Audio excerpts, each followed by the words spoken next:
Hi guys, welcome back to the channel. Definitely appreciate you guys out there, whoever is watching.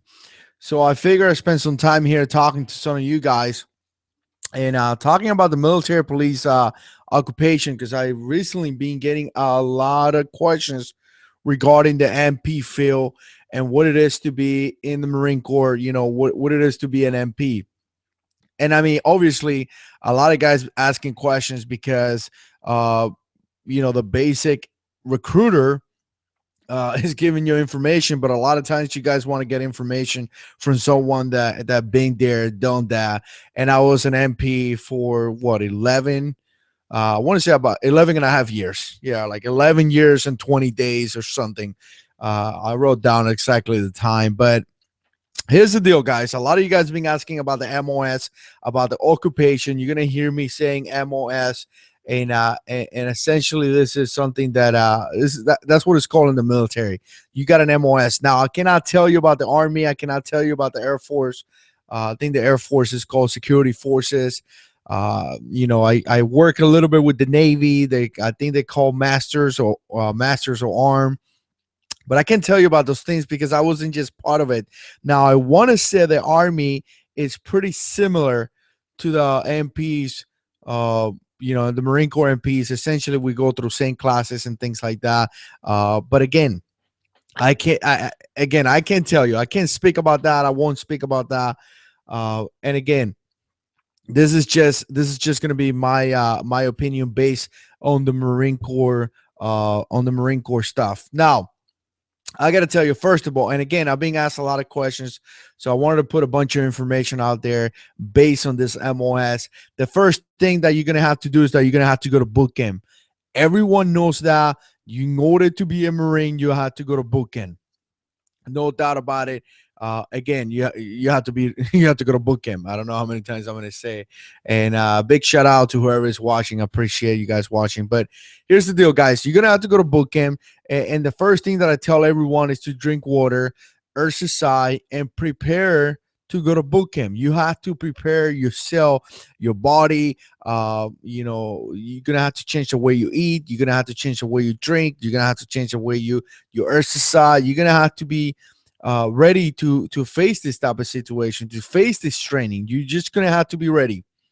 If you want to be one of the best, you're gonna have to work for it. I mean, that's just a reality. You cannot do anything else more about it. So again, the first thing you're gonna have to do is go to boot camp. Now, one thing that I would tell you that, as far as I know, is still the same, is the fact that you won't be guaranteed the MPMOS. And this is something that happens to a lot of guys, and a lot of guys ask these questions. And again, I don't know about other services, but the fact that you won't be able to have that MOS guarantee once you enlist in the Marine Corps, you're gonna enlist as a 5800. That means that you're gonna be a 5800, which is military police slash correctional officer. So what does that really mean? Well, what it means is that you're gonna have to get lucky to whatever you want to do, either lucky or blast, whatever you want to look, however you want to look at it. But again, if you go into once you complete boot camp, you go to MCT, and once you are in NCT, you will get orders. Your orders are going to say either you're going to go to Missouri or you're going to go to Texas. I want to say it was Texas. I could be wrong on that one. Again, if you're going to Texas, you're going to be a correctional officer. If you go to Missouri, you're going to Fort Leonard Wood, where you're going to be an MP. So how do they decide that? Well, I don't know. Whatever the Marine Corps does, the needs of the Marine Corps, they decide and they send you to that specific location. So again, you're going to have to be lucky. You're going to have to be blessed. You're going to have to be whatever you believe on. And you're going to have to it is what it is, guys. And I got to tell you, one of the things that I remember is that I had no idea about this. I enlisted in the Marine Corps to be a police officer, MP. And when I went to boot camp, along with a few of my buddies, some guys got orders to Texas, some guys got orders to Missouri, and we were kind of like, what the heck is going on? Comes to find out that some of those guys went to be correctional officers, and the other guys went to be MP along with me. So again, it was a surprise to me. So hopefully this is the type of information that you guys need to know for you guys to be aware. Again, if you want to be an MP, it's an awesome MOS, but there is a chance that you may be a correctional officer. It is what it is, guys. Now, there's a joke in the community because we always tell correctional officers, we always call them wannabe MPs because they wanted to, but they I guess they got they weren't lucky or blessed enough to go to the MP side. So that's kind of like a little joke that we always tell those guys. So again, the MPMOS, it is not guaranteed. You're gonna have to go to boot camp. You're gonna have to go to MCT. You're gonna go into complete MCT, and you're gonna go into Missouri. Now, I gotta tell you guys, once you go to Missouri, it is an Army recruiting station. The Army does it different than the Marines, so you will face a lot of recruits. Some of the recruits give time off and things like that, so you got to be really careful. Once you get there, make sure you follow the laws, make sure you follow the regulations. You don't want to get in trouble at the schoolhouse. You're gonna be, I mean, you're still a student. You don't become what they call a Marine. Well, you become a Marine after you finish boot camp, but you don't hit that status out of school until you get to your first unit. So do the right thing when you're in the school. It is not that difficult. There's going to be a lot of PT. There's going to be a lot of physical training. But I got to tell you guys, by the time that you make it to your MP school, you are in really good shape. You're just going to, because the Marine Corps will run you until you die, pretty much. So you're going to be in shape. I remember I used to run a mile. Man, I want to say like 6 minutes and something. That's how fast.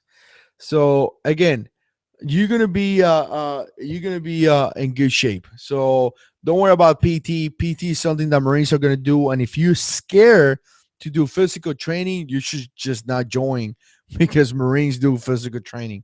I mean, that's just part of the things that we do. Now, big shout out to Johnny out there, the real Cobra Burnout.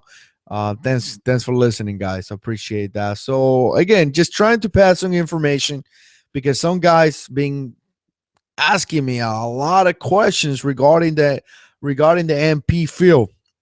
So we're gonna talk about police officers here for a little while, and then then we talk about whatever else comes out.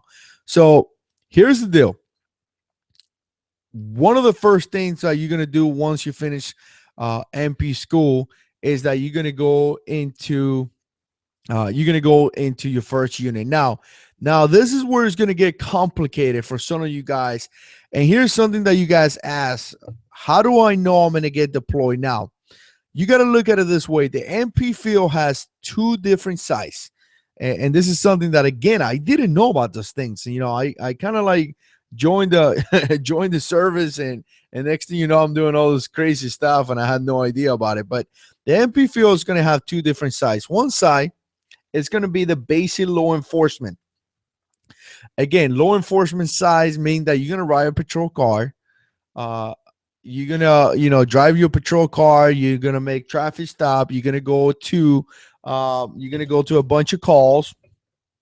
I mean, you're gonna do things like that. You're just gonna be a basic patrolman.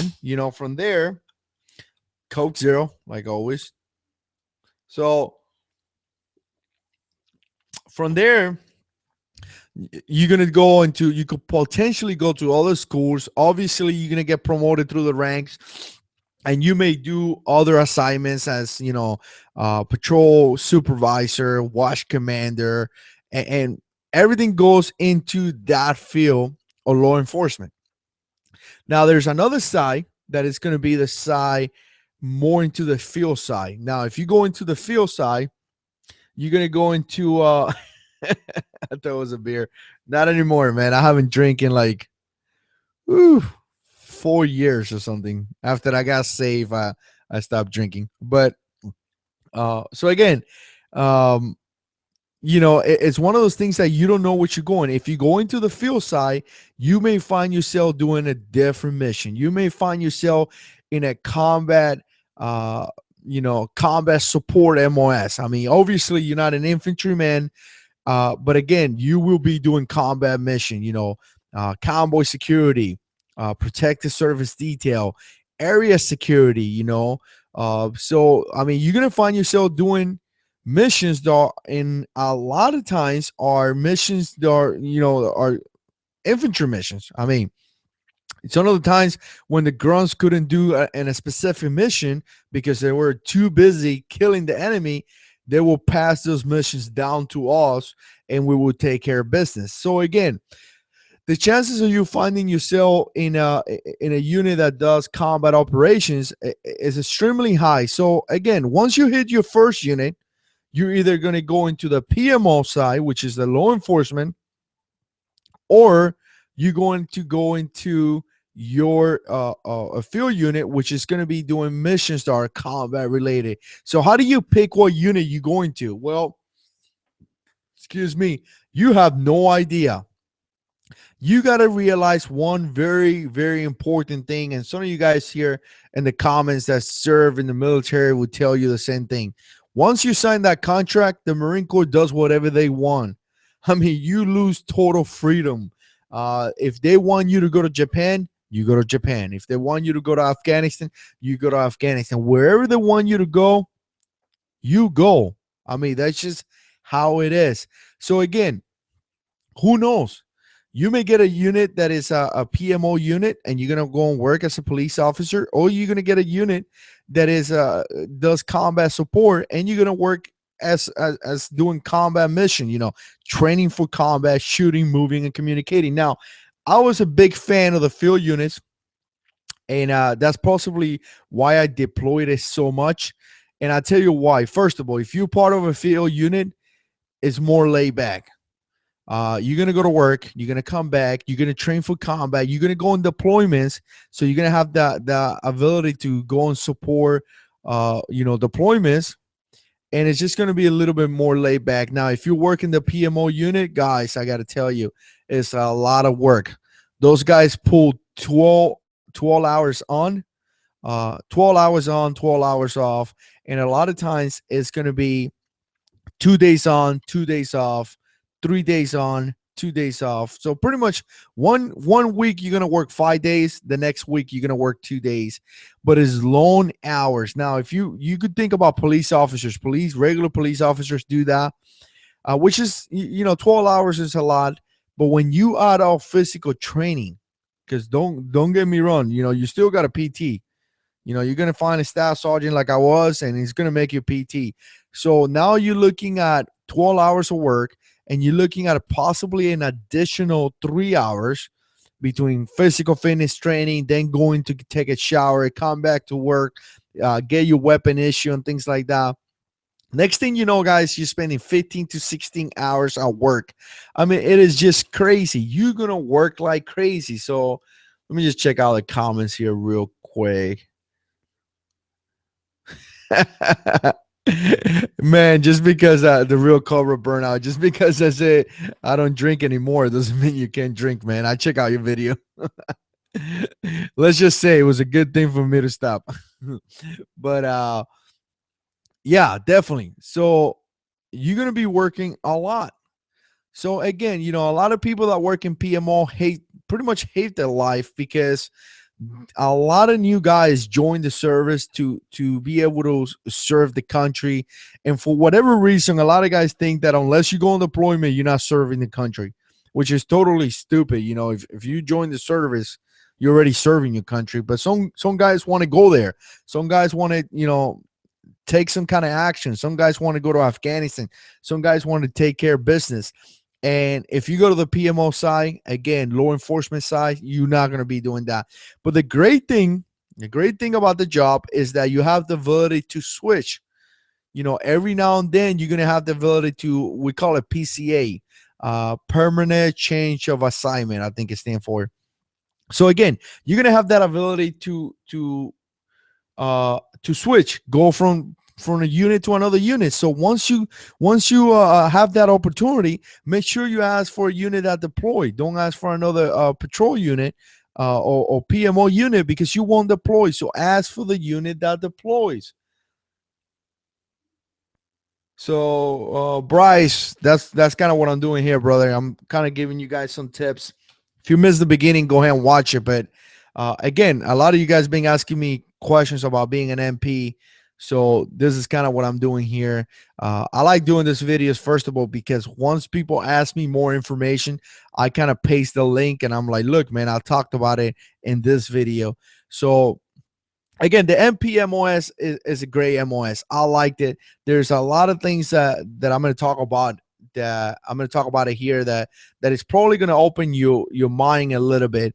And one of the things that I like, again, now I talked about PMO, I talked about the field, I talked about PMO. You're going to be doing law enforcement and dealing with stuff like that. And then I talked about the field doing more like combat mission. Now, one of the things that you may not know is the additional MOSs or occupations that come with the MP field. Now, like I said, you're gonna be a 5800, which it means either you're gonna be a military police or a correctional.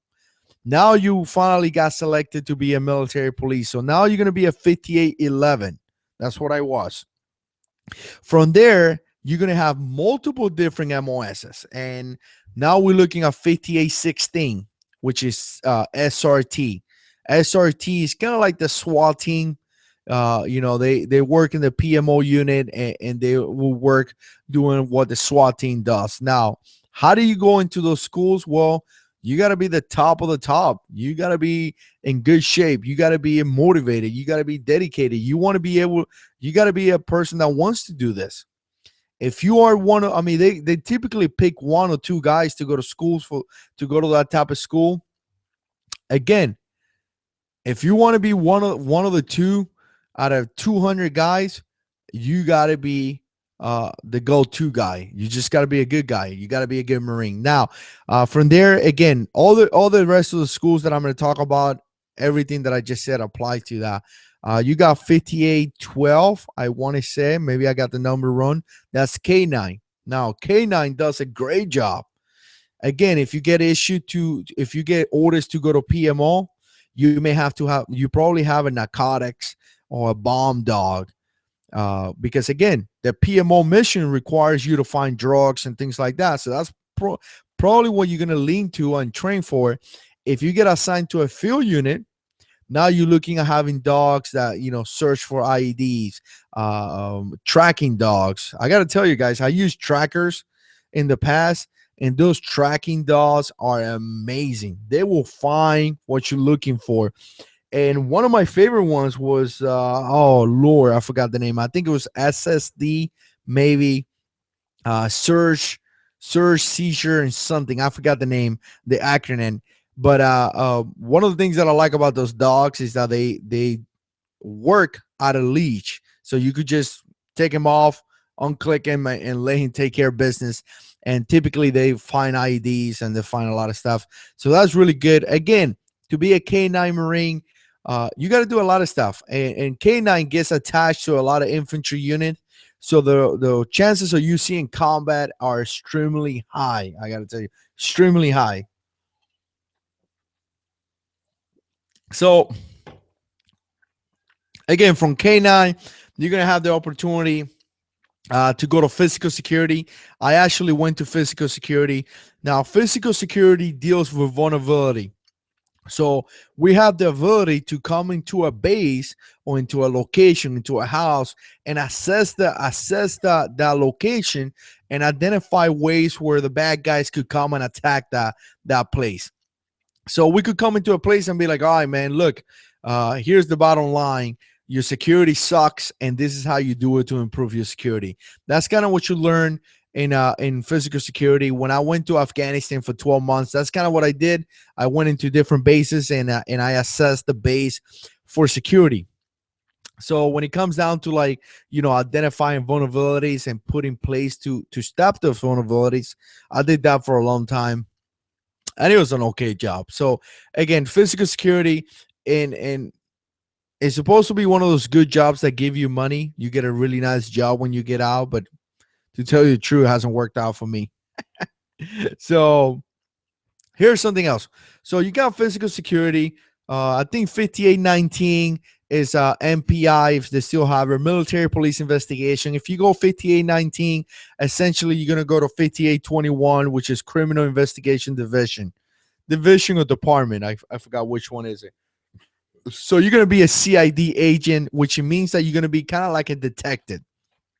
From CID, you could go into places like NCIS, and I'm sure everybody's seen the show NCIS. Well, Marines work there as well because that's Department of the Navy, and you guys know Marines are part of the Department of the Navy. So NCIS is typically like a 3-year tour. Once you pick up a 6 Staff Sergeant, you may get selected to go there for a few years. So the point to this is that this is something that I like about the MPMOS. It's extremely big. It is pretty big. So you could do a lot of different things. If you go into an MOS like supply, you may just be a supply dude, for like forever. I mean, that's it. You do with supplies. But if you go into, I don't know, the mail clerk or administration, you're going to be doing paperwork forever. But if you go into the MP field, you may be an MP one day working at a base as a patrolman. The next day, you may find yourself in combat, doing protective service detail. The next day, you may find yourself as a CID agent investigating a crime. So it's pretty challenging.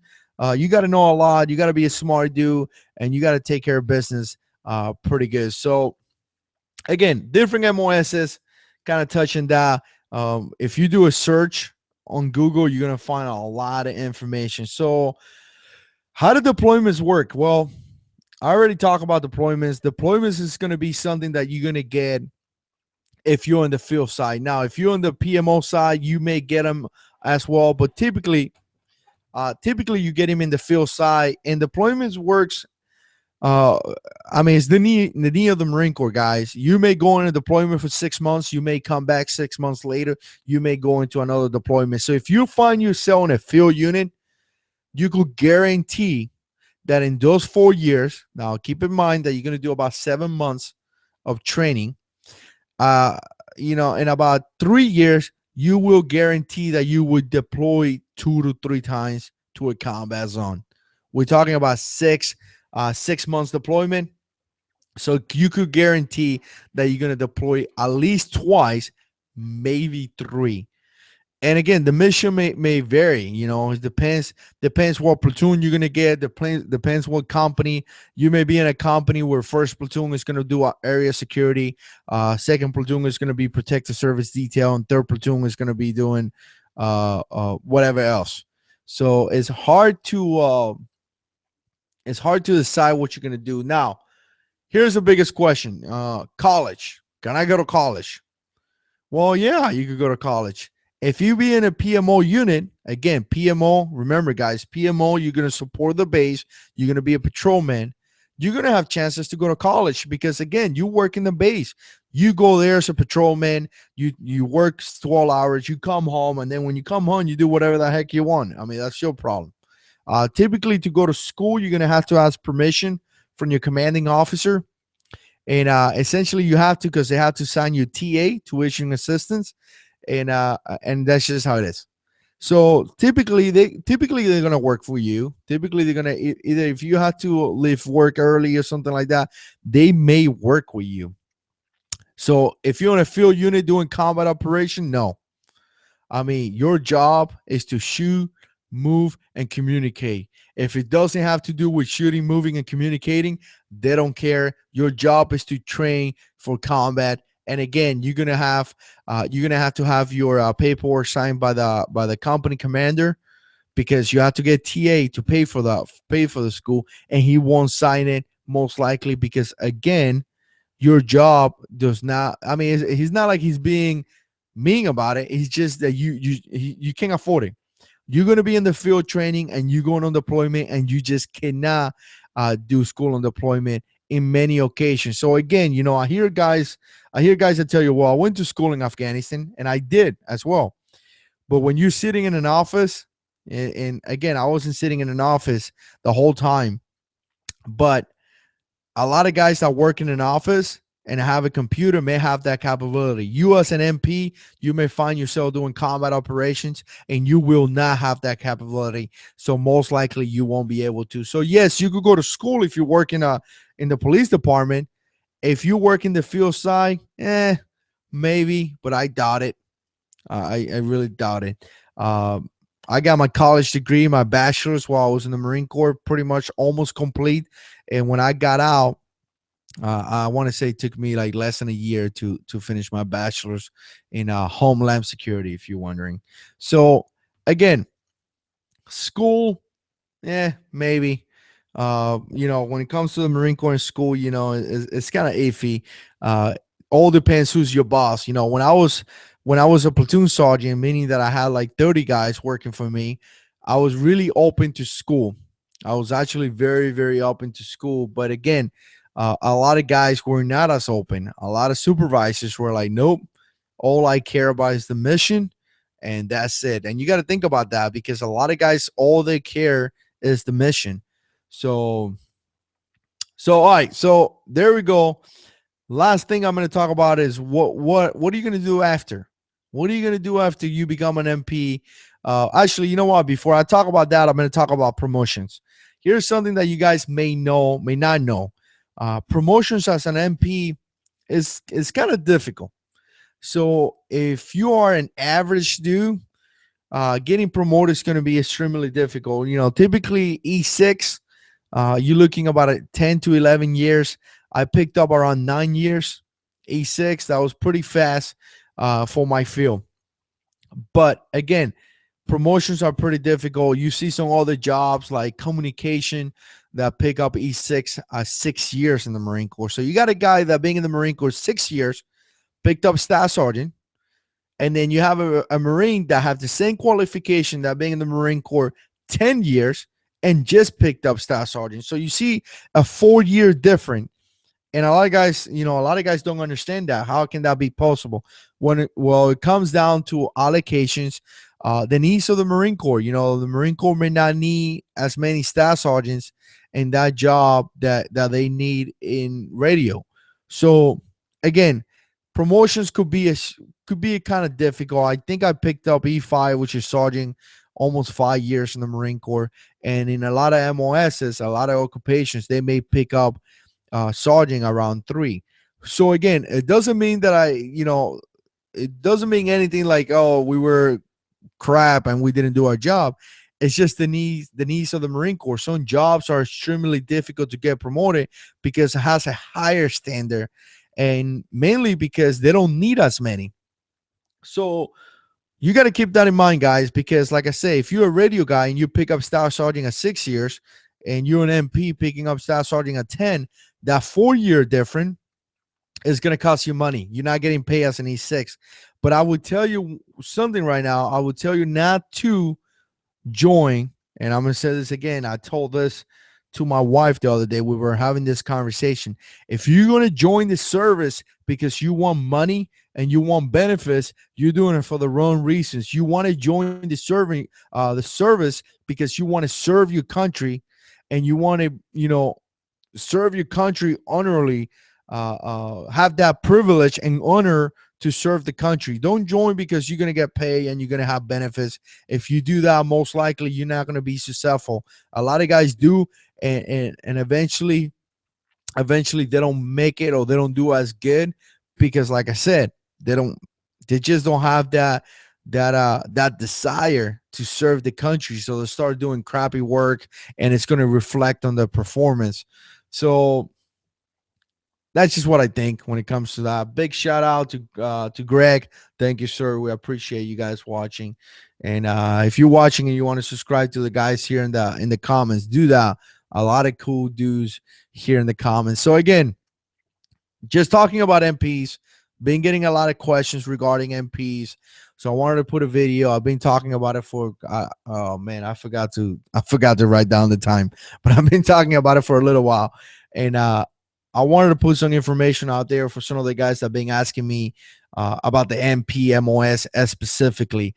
Now, last thing I'm going to talk about is what are you going to do after? Once you finish your career, what are you going to do? And it's simple. A lot of guys, either they get out and they become police officers. A lot of times they come, police officers actually come, or like agencies will come over and hire some people. You do come out with a secret clearance, and you do in 10, 30 minutes. Thanks, Greg. You do come out with a secret clearance, and you do learn some skills. The military doesn't only give you skills as a police officer; it's always give you a lot of other skills that a lot of employers are looking for. Discipline, attention to detail, communication, being confident to do your job, being dedicated. I mean, a lot of employers are looking for skills like that. A lot of employers are looking for guys that they know they will get the job done. So don't think just because you were an MP you couldn't apply for something else, especially if you get a college degree while you there. You could potentially get a pretty decent job, to when you get out. So again, but a lot of guys become cops. I heard both way. I heard some people saying that, hey, you know what, a lot of police departments like you, and a lot of police departments don't like you, based on the fact that you have training from the military, and they don't really want that training. They want to be able to train you from day one. And then again, I hear police department is saying that, hell yeah, we want you here because you have training. So it's kind of hit or miss. Probably whoever's in charge. I mean, it is what it is. But you do have, again, you do going to have a lot of benefits when you get out. You do have the GI Bill. You do have, as bad as it is, the VA. If you get hurt or if you have some type of complication, you do have, again, the ability to go to college, the ability to apply for a bunch of jobs. Typically, when you get out of the Marine Corps, you go through this thing called SEPs and TAPs. I think it's still, maybe the name changed by now. Been 2 years, two and a half years for me. But you have the ability to go through there. They build your resume. They give you a point of context, and they do help you out, pretty decent. They do a pretty okay job, if you want to put it that way. So here's the deal, guys. If you want to be an MP, I think it was a great MOS. That's what I did, for 11 and a half years. I enjoyed it very, very much. Was it the best MOS in the Marine Corps? I don't know. But that's going to come down to you. What do you like to do? I had a blast. I had the opportunity to go to combat. I had the opportunity to work as a policeman in the base. I dealt with domestics, neglection, child abuse, larcenies, stabbing, you name it. You name it, I dealt with. I was a patrol supervisor, so I had the opportunity to do that. And again, in combat, I was a fire team leader, uh, which means that I had a truck where I led Marines. So it was a lot of things that I was able to do in this MOS. A lot of times you get an MOS, like I said, supply, and all you do is supply. So the MPMOS kind of give you that ability to do multiple things, and I enjoyed it. I enjoyed it very much. Yeah, it is a little bit difficult to get promoted, but you know what? If you do the right thing and you try to be the best of the best of the best, there's going to be ways. And a lot of times, guys, I got to tell you, a lot of times it's okay to wait. Something that I saw with a lot of staff sergeants that were in the Marine Corps 6 years and became staff sergeants is that they just didn't know how to conduct themselves. They were very immature, and they didn't know how to conduct themselves. So sometimes it's okay to wait 9 years and 10 years to be an E6 and become a staff NCO. Because once you become a staff NCOs, you get in those rank where you are supposed to take care of business. And if you're not mature enough to do that, you're just going to do a crappy job. So that's kind of my spill when it comes to MPs. I'm sure something else is going to come out. I'm going to talk about it in the future. That's what we do here. So again, I got a couple of guys here in the comments.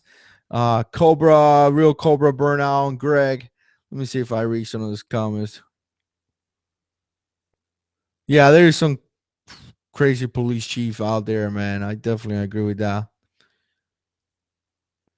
I've been trying to actually I've been trying to real Cobra burnout. I've been trying to do this more often. Whenever I had time this week because of work and things like that, so I decided to do a few of this. If you're looking here, because I know you make videos too, what I did is like right there, I got a camera. I think it's what the Logitech C920, and it's typically like a $70 camera, and it was like my wife got it for like $44, man. So I mean we saved like $30-40 in that camera, which is great. So again, it's like a little camera that you attach to the computer, like a regular camera that come in your computer, but you could attach it to a tripod, so you could put it on the side and kind of get this frame, which I think it's cool. Now I do got this microphone here, and I hate this thing, man. I got a little stand coming up that I'm gonna use better. I think my wife got it for. Actually, I know she got it for Christmas. So this thing could get expensive. You guys know that. I mean, the whole setup that I got by now is crazy. It's a lot of money. But again, I don't recommend people to do these things. But if you start making videos and eventually you get to a point where the channel pays you a little bit of money and you start getting a lot of views, you're gonna have to improve your quality, because definitely improving the quality is gonna help having more subscribers and things like that. But I do want to get a better frame, because I don't know, I don't really dig this frame yet. I don't dig this over here. And I was telling the wife that we need to get a better desk. So whenever that comes, it comes. But essentially we're gonna fix this a little bit. Maybe get a better desk, put the computer, maybe get a frame where we could see, I don't know, some certificates in the background, make it look kind of cool. I don't know, man. There's a lot of trying in here. We learn as we go, right? So, um, yeah, definitely. So the camera, I already told you the name of the camera. This microphone is called ATR 2100, Audio Technica ATR 2100. I think I got it right. This microphone is about like $60, and it's supposed to be one of the best budget microphones out there. And then this stand right here, I think Tony from Bush Hunt sent me this a long time ago, so I have no idea how much you pay for it. But you could get a stand for about $12 or something like that, man. It's pretty cheap. Yeah, they do. Logitech do make some decent cameras. So it's working pretty well for now. I want to keep doing this more, and I want to do more live chats, and I want to get to a point where I could pick a day and I could pick a time, because I think it's important. You guys know that the videos come out Monday to Friday at 7 p.m. Eastern time. So a lot of guys know when to come back to watch a video. And unfortunately, I haven't had the opportunity to put a time and day for this, because I just don't know, because of work and all that. So I want to be able to, in the future, where I could say like Monday and Thursday, 10 o'clock. So like people know to come around that time. Um, so, anyways, if you guys got no questions, I appreciate some of you guys watching. Thanks so much for the support. Christmas is coming up, so make sure you spend some time with the family. Christmas is an amazing day. We get to celebrate everything about Christ. But we try to celebrate everything about Christ every single day. So, but Christmas is one of those one of yeah, Christmas is one of those times where we need to spend time with the family and praise the Lord. But yeah, man, I would definitely recommend you to pick a time and day to actually do this, because again, by doing that, it kind of, people know when to come back to watch your videos. So it's kind of working out for me. I mean, again, I'm not an expert by any means here on YouTube, but having that day and time, it does allow people to, they know when to come back to watch your videos. It should increase your view count, because like I said, people know. Like right now, I already I think I got one more video for next week, and all the videos for next week are done. So I'm always working like I want to say I'm always working like almost a week in advance. Like already next week's videos are already recorded. That's why sometimes you see the video, I got like a long beard and then I do this and I'm shaved. Because again, I record all the videos in one day. Or some people be like, hey, you're wearing the same shirt. And I was like, because I recorded 5 videos in one day. And my wife tells me, change your shirt. And I'm like, I don't care, dude. You know what I'm saying? If the trolls are gonna complain about me recording all the videos in one day, I just don't care. So, but again, I appreciate you guys' support. Thank you so much. If you like this type of videos, click like. If you want to know more about MPs, I know this was just about MPs. So if you have any questions specifically that you want me to answer, put it in the comments. I try to get to your comments as much as I can. If I miss your comment, I'm sorry. There's like a bazillion comments coming in, and I just can can't answer to everything. I mean, it's crazy the amount of comments. So, but I really, really appreciate it. As always, guys, stay tuned for more videos. I forgot what I was going to say. Stay tuned for more videos, and God is in control.